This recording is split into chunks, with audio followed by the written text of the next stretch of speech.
make it's not it's good news, but it is what it is. Well, here it is that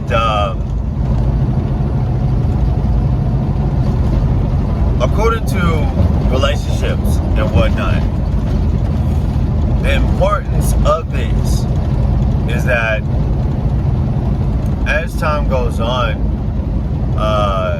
with that arrangement, it could keep growing.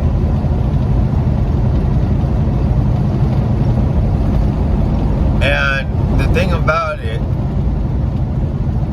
and I didn't want to say it, but God is like, yeah, you kind of should. How should you do that? It would keep growing. And I'm going to say it so it's not held over me. Okay?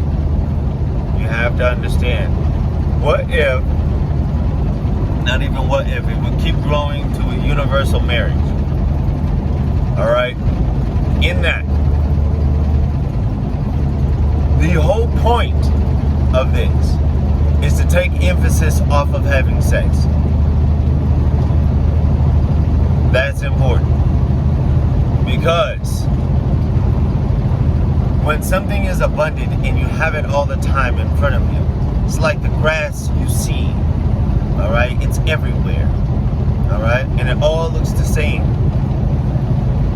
At the end of it, what happens to your appetite if you don't see grass after a while?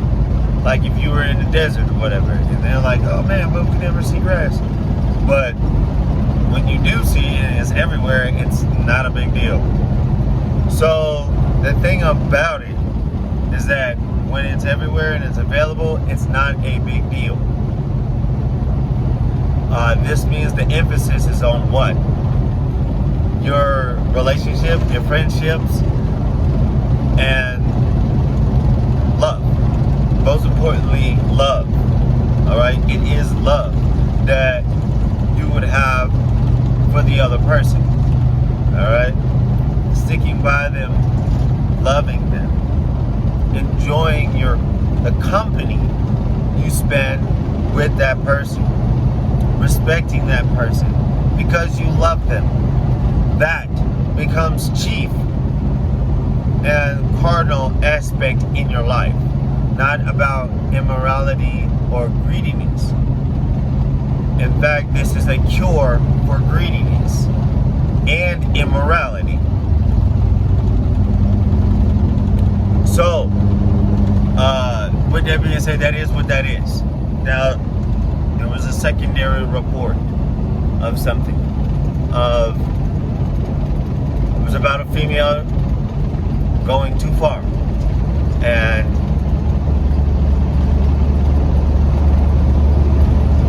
what it was that this is a message that came in through the Holy Spirit, that was such a big deal of going too far, because there are limits, there are boundaries, and this person had favor. They lost their life,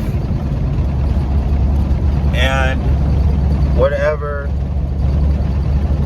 gifts they were supposed to have, because of greediness, of unbalanced behavior, and overstepping boundaries in other ways. So, I usually don't report on stuff like that. As far as prophetic information in that way, I usually, we leave that up to the rest of them, the chosen.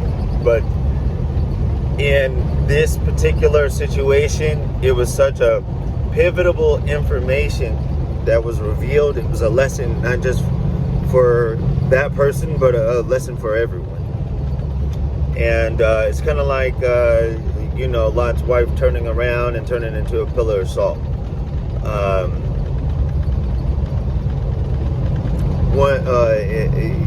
And this is the reason of how greed or not being balanced in love can get a person messed up.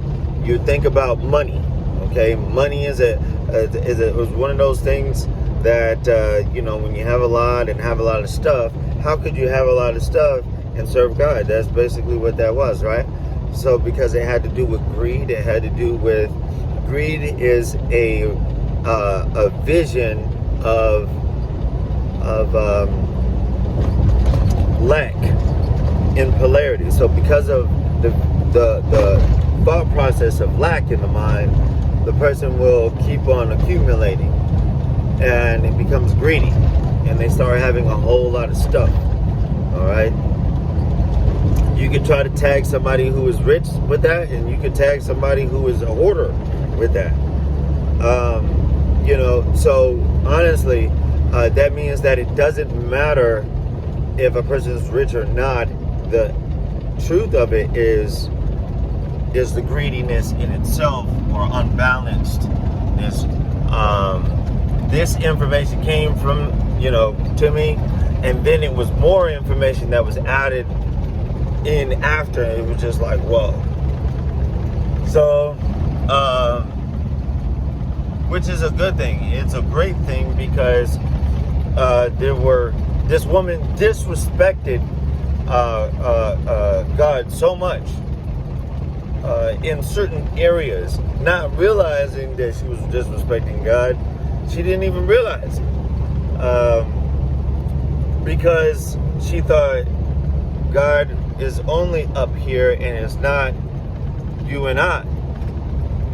Well, the more disrespect that she put towards the next person reflected back on herself, and she would have it's kind of like this. That person would condemn themselves because at once upon a time they didn't have what they had, and they're condemning people who don't have what they have. And that invalidated her entire situation. So, are there boundaries? There are. So, understand that. And I'm just reporting what was given to me through Holy Spirit. So, this is important, extremely. All right? For real. It's kind of like David moving the ark, and then what's his name almost dropped it and tried to grab it, and then boom, that was it. You know what I'm saying? So in that situation, and I understand how it happened and how it could have happened, but it was because of the inclination of that person in their heart. They wanted to touch it, even though they weren't supposed to. So a situation came about that allowed them the opportunity to do that, and because it was still in their mind to do that, and didn't fear it the way that they should have, it was gone.